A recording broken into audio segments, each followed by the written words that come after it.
नमस्कार दोस्तों, आज हम बात करने वाले हैं रीट लेवल 2 शिफ्ट सेकंड की आंसर की के बारे में। ठीक है, तो चालू करते हैं बिना किसी देरी के साइंस की आंसर की। तो पहला प्रश्न है, ये पहला प्रश्न शिक्षण विधियों से दे दिया गया है, तो देखते हैं। वस्तुनिष्ठ परीक्षण का मुख्य गुण है। वस्तुनिष्ठ परीक्षण जो होता है उसका मुख्य गुण क्या होता है? विश्वसनीयता व वैधता का उच्चतम स्तर होता है। ठीक है, तो पहले का आंसर 121 का आंसर क्या चला जाएगा? Answer D. ठीक है, चलते हैं नेक्स्ट प्रश्न की ओर। निम्नलिखित का सही मिलान कीजिए। ठीक है, निम्नलिखित का सही मिलान कीजिए। तो देखो, हस्तपाद यानी एलिफेंट फायरोसिस जो रोग होता है, ये किसके कारण होता है? बुचेरिया ब्रैंकोप्टाई के कारण होता है। तो ए जो होगा या वन जो होगा वो सी से मिलेगा। तो वन सी किससे मिल रहा है? केवल एक ही ऑप्शन में, ऑप्शन बी में। तो ये इसका राइट आंसर हो जाएगा। अमीबियासिस जो होता है वो किससे होता है? एंट अमीबा हिस्टोलाइटिका यानी डी से होगा। ठीक है, अगला है जो है न्यूमोनिया किससे होगा? Haemophilus influenzae. और सामान्य जुकाम जो होता है वो किससे होता है? Rhino virus. ठीक है, तो इसका राइट आंसर क्या चला जाएगा? बी ऑप्शन जाएगा। क्या जाएगा? बी ऑप्शन चला जाएगा। चलते हैं नेक्स्ट क्वेश्चन की ओर। केजे पर केजी इकाई में न्यूनतम ऊष्मीय मान वाला ईंधन है, यानी किलोजूल पर किलोग्राम जो ऊष्मीय मान होता है वो सबसे कम किसका होगा? तो सबसे कम जो होगा वो कोयले का होगा। किसका होगा? कोयले का ऊष्मीय मान सबसे कम होगा। ठीक है, तो ऑप्शन क्या हो जाएगा इसका? A is right answer. चलते हैं नेक्स्ट क्वेश्चन की ओर। देखो, ये as it is question shift third में पूछा गया। ठीक है, तो देखते हैं ये इसमें क्या क्वेश्चन है। पश्चिमी बंगाल में स्थित मुख्य राष्ट्रीय उद्यान कौन सा है? पश्चिमी बंगाल में स्थित मुख्य राष्ट्रीय उद्यान कौन सा है? तो इसका आंसर जो है वो क्या है? सुंदरवन राष्ट्रीय उद्यान। क्या जाएगा इसका? Option A is right answer. ठीक है, सुंदरवन राष्ट्रीय उद्यान। चलते हैं नेक्स्ट क्वेश्चन की ओर। एल्यूमिनियम ऑक्साइड का रासायनिक सूत्र क्या है? तो एल्यूमिनियम ऑक्साइड जो होता है उसका रासायनिक सूत्र क्या होगा? Al2O3 होगा। क्या होगा? Al2O3। ऑप्शन सी इसका क्या होगा? राइट आंसर होगा। ठीक है, चलते हैं नेक्स्ट क्वेश्चन की और। जीव विज्ञान शिक्षण की अन्वेषण विधि, अन्वेषण को बोलते हैं ह्यूरिस्टिक। तो ह्यूरिस्टिक विधि का जो खोज करता था या जन्मदाता था वो कौन था? Professor H.E. आर्मस्ट्रॉन्ग। कौन था? H.E. आर्मस्ट्रॉन्ग। ऑप्शन ए इसका क्या होगा? राइट आंसर होगा। चलते हैं नेक्स्ट क्वेश्चन की ओर। एक व्यक्ति समतल दर्पण से 6 मीटर की दूरी पर खड़ा है। व्यक्ति तथा उसके प्रतिबिंब के बीच की दूरी मीटर में होगी। तो देखो, एक व्यक्ति 6 मीटर की दूरी पर खड़ा है और समतल दर्पण है, तो प्रतिबिंब उतनी ही दूरी पर कहाँ बनेगा? दर्पण के पीछे बनेगा। तो 6 और 6 12, तो कितनी दूरी हो गई व्यक्ति की अपने प्रतिबिंब से? 12 मीटर दूरी हो गई। तो ऑप्शन इसका ए क्या होगा? Right answer. ठीक है, चलते हैं नेक्स्ट क्वेश्चन की ओर। किसी वस्तु की गति को एक समान वृत्तीय गति कहा जाता है यदि वस्तु, देखो किसी वस्तु की गति जो होती है उसको एक समान वृत्तीय गति कब कहा जाएगा? जब कोई वस्तु कैसी गति करे?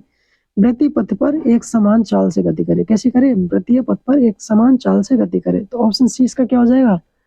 राइट आंसर हो जाएगा। ठीक है, चलते हैं नेक्स्ट क्वेश्चन की ओर। पुरुष में कौन सी ग्रंथि का स्राव शिश्न में स्नेह प्रदान करने में भी सहायक होता है? शिश्न में स्नेह की यानी ल्यूब्रिकेंट के रूप में कौन सी ग्रंथि काम करती है? तो ये कौन सी होती है? बल्बो यूरिथ्रल ग्रंथि। कौन सी होती है? बल्बो यूरिथ्रल ग्रंथि। तो ऑप्शन डी इसका क्या हो जाएगा? राइट आंसर हो जाएगा। चलते हैं नेक्स्ट क्वेश्चन की और।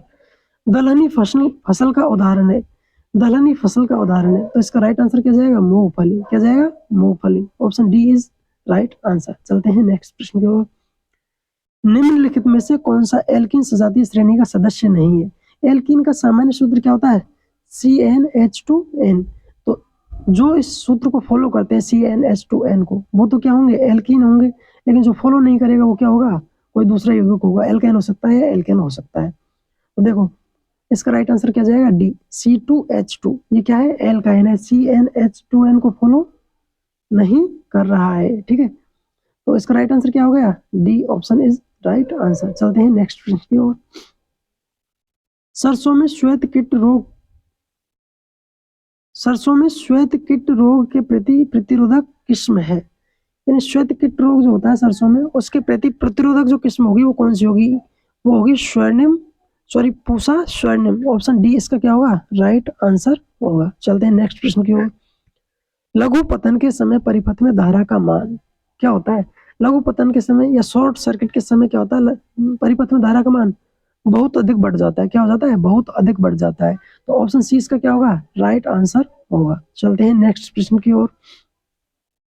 निम्नलिखित में से कौन सा पैमाना भूकंप की शक्ति के परिमाण को मापने के लिए प्रयुक्त किया जाता है? यानी भूकंप जो होता है उसकी तीव्रता को किस में मापा जाता है?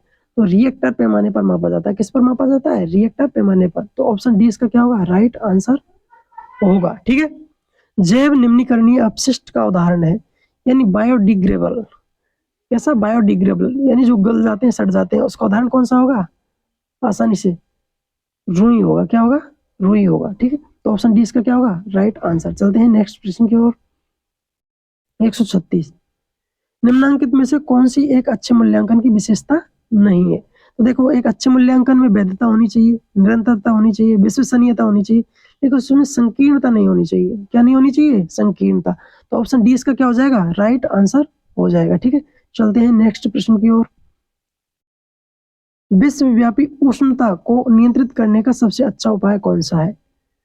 यानी ग्लोबल वार्मिंग जो होती है उसको कंट्रोल कैसे किया जाता है, उसका सबसे अच्छा उपाय कौन सा है ग्लोबल वार्मिंग को कंट्रोल करने का? तो देखो, ग्रीन हाउस जो गैसें होती हैं उनके उत्सर्जन को क्या किया जाए? कम किया जाए। तो क्या हो जाएगा? ग्लोबल वार्मिंग कम हो जाएगा। तो ऑप्शन बी क्या होगा इसका राइट आंसर होगा। ठीक है। अगर जीवाश्म ईंधन के प्रयोग को बढ़ा देंगे तो कार्बन डाइऑक्साइड गैस अधिक रिलीज होगी, जिससे क्या है ग्लोबल वार्मिंग बढ़ जाएगी। पेड़ों को काट देंगे तो भी CO2 की मात्रा बढ़ जाएगी, तो भी ग्लोबल वार्मिंग बढ़ेगी। वृक्षारोपण को कम कर देंगे तो भी CO2 की मात्रा बढ़ेगी। तो क्या होगा? इन सभी से तो क्या होगा? ग्लोबल वार्मिंग बढ़ता है। जबकि ग्रीन हाउस गैसों का उत्सर्जन जो होता है उसको कम कर देंगे तो क्या हो जाएगा? ग्लोबल वार्मिंग कम हो जाएगी। ठीक है। तो ऑप्शन इसका क्या होगा बी राइट आंसर होगा। चलते हैं नेक्स्ट प्रश्न की ओर। लिस्मानिया जो होता है उसमें जो प्रजनन की विधि होती है वो कौन सी होती है? लिस्मानिया में प्रजनन की विधि कौन सी होती है? लिस्मानिया में बताइए जल्दी से। लिस्मानिया में प्रजनन की विधि कौन सी होगी? द्विखंडन विधि होगी। कौन सी होगी? द्विखंडन। यानी ये जो जीव होता है दो पार्टों में डिवाइड हो जाता है। ठीक है। तो द्विखंडन विधि होगी। ठीक है। चलते हैं नेक्स्ट प्रश्न की ओर। एक बल किसी क्षेत्रफल पर लग रहा है, एक बल F किसी क्षेत्रफल A पर लग रहा है। यदि बल को आधा व क्षेत्रफल को दोगुना कर दिया जाए तो दाब प्रारंभिक दाब का कितना होगा? तो दाब प्रारंभिक दाब का कितना हो जाएगा? दाब में क्या परिवर्तन होगा? ठीक है। तो ये पूछ रहा है दाब प्रारंभिक दाब का कितना हो जाएगा? 1/4 हो जाएगा। ठीक है। तो चलते हैं नेक्स्ट प्रश्न की ओर। 139 के बाद 140 विटामिन सी की कमी से होने वाला रोग कौन सा होता है? विटामिन सी की कमी से कौन सा होता है? स्कर्वी रोग होता है। कौन सा होता है? स्कर्वी। डी की कमी से रिकेट्स होता है, और B1 की कमी से बेरी होता है, और ए की कमी से रतौंधी होता है। तो इसका राइट आंसर क्या हो जाएगा? विटामिन सी की कमी से कौन सा रोग होता है? स्कर्वी। तो बी क्या हो जाएगा इसका राइट आंसर हो जाएगा। ठीक है। चलते हैं नेक्स्ट प्रश्न की ओर। प्रश्न नंबर 141 किसी ध्वनि का तारत्व निर्भर करता है, किसी ध्वनि का तारत्व निर्भर करता है। तो तारत्व किस पर निर्भर करेगा? उसकी आवृत्ति पर। किस पर? आवृत्ति पर निर्भर करता है तारत्व। ठीक है। ठीक है। आवृत्ति पर निर्भर करता है तारत्व। तो बी इसका क्या हो जाएगा राइट आंसर हो जाएगा। ठीक है। ऑप्शन क्वेश्चन नंबर 142 निम्नलिखित में से कौन सा समांगी मिश्रण का उदाहरण नहीं है? यानी दोनों पदार्थ जो होते हैं वो सेम फेज में नहीं है, अवस्था में नहीं है। तो कौन सा उदाहरण नहीं है? जल में तेल। जल में तेल क्या होगा? समांगी उदाहरण का, समांगी मिश्रण का उदाहरण नहीं है। तो ऑप्शन डी इसका क्या हो जाएगा राइट आंसर हो जाएगा। चलते हैं नेक्स्ट प्रश्न की ओर। कोशिकीय अंगक केंद्रक की खोज सर्वप्रथम किसने की? तो केंद्रक की खोज किसने दी? रॉबर्ट ब्राउन ने की थी। ऑप्शन बी इसका क्या हो जाएगा राइट आंसर। लीवो हॉक ने तो किसकी की थी? कोशिका की, जीवित कोशिका की खोज। रॉबर्ट हॉक ने भी कोशिका की खोज की थी, लेकिन कैसी? मृत कोशिका की। कैमिलो गोल्जी ने किसकी की थी? गोल्जी काय की खोज की थी। तो इसका राइट आंसर क्या जाएगा? ऑप्शन सी इसका राइट आंसर हो जाएगा। तो चलते हैं नेक्स्ट क्वेश्चन की ओर। क्वेश्चन नंबर 144 नेटल के डंक में पाए जाने वाला अम्ल कौन सा होता है? नेटल के डंक में कौन सा अम्ल पाया जाएगा? मेथेनोइक अम्ल। कौन सा? मेथेनोइक अम्ल पाया जाएगा। तो ऑप्शन सी इसका क्या हो जाएगा राइट आंसर। चलते हैं नेक्स्ट प्रश्न की ओर। जब कांच की छड़ को रेशम के कपड़े से रगड़ते हैं तो कांच की छड़ बन जाती है। देखो, जब कांच की छड़ को रेशम के कपड़े से रगड़ा जाता है तो वो कैसी हो जाती है? धनावेशित हो जाती है। कैसी हो जाती है? धनावेशित हो जाती है। कैसी हो जाती है? धनावेशित। तो ऑप्शन बी इसका क्या होगा राइट आंसर होगा। ठीक है। चलते हैं नेक्स्ट प्रश्न की ओर। विश्व स्वास्थ्य संगठन ने एक शहर के लिए कितने डेसिबल ध्वनि को शोर स्तर पर तय किया है? तो इसका राइट आंसर जाएगा 45 डेसिबल से ऊपर की जो ध्वनि होती है उसको शोर के अंदर शामिल कर लिया गया है। ये जो ध्वनि होती है 45 डेसिबल तक की नॉर्मल ध्वनि के अंदर आती है। ठीक है, चलते हैं नेक्स्ट क्वेश्चन की ओर। कौन सा यौन संचारित रोग का उदाहरण नहीं है? यानी एसटीडी नहीं है, सेक्सुअली ट्रांसमिटेड डिजीज का उदाहरण नहीं है। तो गोनेरिया ये भी एसटीडी है, जनिक परिसर्म ये भी इसका एसटीडी का उदाहरण है, सिफिलिस भी है, लेकिन टीबी क्या है? एसटीडी का उदाहरण नहीं है। तो ऑप्शन डी क्या हो जाएगा? इसका राइट आंसर हो जाएगा। चलते हैं नेक्स्ट प्रश्न की ओर। देखो, केंद्र सरकार द्वारा किस सन में जैव विविधता एक्ट पारित किया गया? तो देखो इसका राइट आंसर जाएगा 2002 में। जैव विविधता एक्ट कब बना? 2002 में। तो बी इसका क्या हो जाएगा? राइट आंसर हो जाएगा। ठीक है, चलते हैं नेक्स्ट प्रश्न की ओर। आगमन विधि निम्नलिखित शिक्षण सूत्र पर आधारित है। आगमन विधि कौन से सूत्र पर आधारित है निम्न में से? तो आगमन विधि जो है वो कौन से सूत्र पर आधारित है? ज्ञात से अज्ञात सूत्र पर। कौन से पर? ज्ञात से अज्ञात सूत्र पर। तो 20 का क्या हो जाएगा? राइट आंसर हो जाएगा। ठीक है, चलते हैं लास्ट क्वेश्चन की और जो साइंस से आया हुआ है। 5 न्यूटन में 3 न्यूटन के दो बल एक ही दिशा पर विपरीत दिशा में कार्यरत है, तो वस्तु पर परिणामी बल होगा। देखो विपरीत दिशा में 5 न्यूटन और 3 न्यूटन, तो 3 से 3 कैंसिल आउट हो जाएगा, बचेगा कितना? 2 न्यूटन। तो इसमें राइट आंसर कितना जाएगा इसका? 2 न्यूटन बल। तो ऑप्शन डी इसका क्या हो जाएगा? Right answer. ठीक है, तो ये थे अपन के साइंस L2 रीट 2025 में शिफ्ट सेकंड में आए हुए क्वेश्चंस। तो आप हमें कमेंट में बता सकते हैं कि आपके कितने क्वेश्चंस राइट हो रहे हैं। ठीक है, धन्यवाद। मिलते हैं नेक्स्ट वीडियो में नेक्स्ट अपडेट के साथ।